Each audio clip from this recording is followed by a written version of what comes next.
is your weekly astrology, and this week we have Venus, the planet of love, earthing our passion and our romance and doing some lovely Venusian things. But we also have Saturn, the lord of seriousness, clashing with the sun. So there may be a few ego issues. Here's your weekly astrology.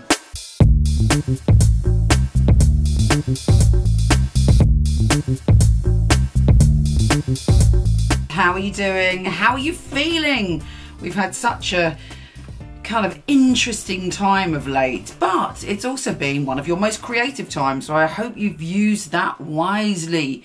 This week we head into thinking about all things love.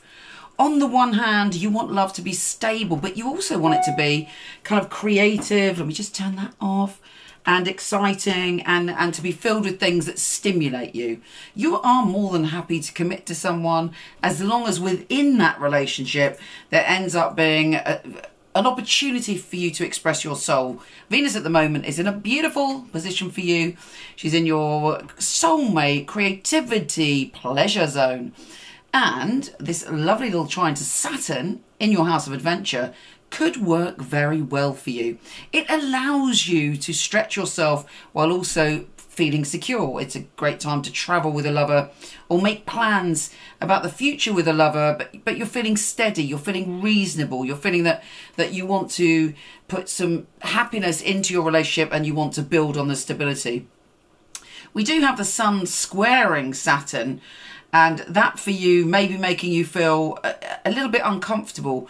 You may feel as if somebody's pointed a bad habit out to you, or the fact that you're not looking after yourself and you're like, meh, do not speak to me like that, I know what I'm doing. But deep down, perhaps they've got a point. Maybe they're trying to ask you to look after yourself because they care about you. So don't fly off the handle. Don't let your ego be wounded about things that really aren't important.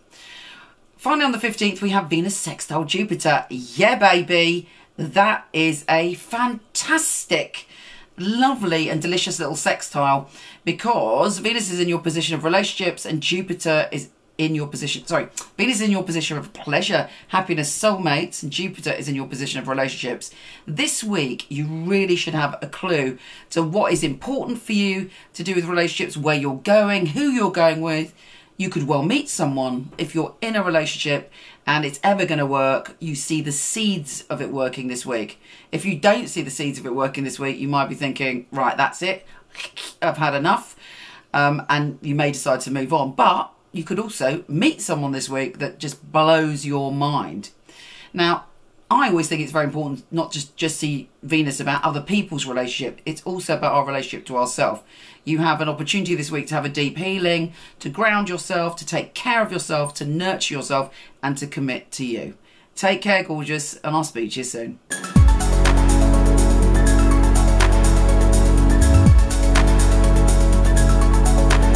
Hello, wonderful one. Thank you so much for listening. It would be fabulous if you liked, subscribed, or shared. It would be really, really helpful. Also, I have a ton of free stuff for you. Horoscope.co.uk for everything astrology, and micheleknight.com for everything psychic and free tarot reading. See you there.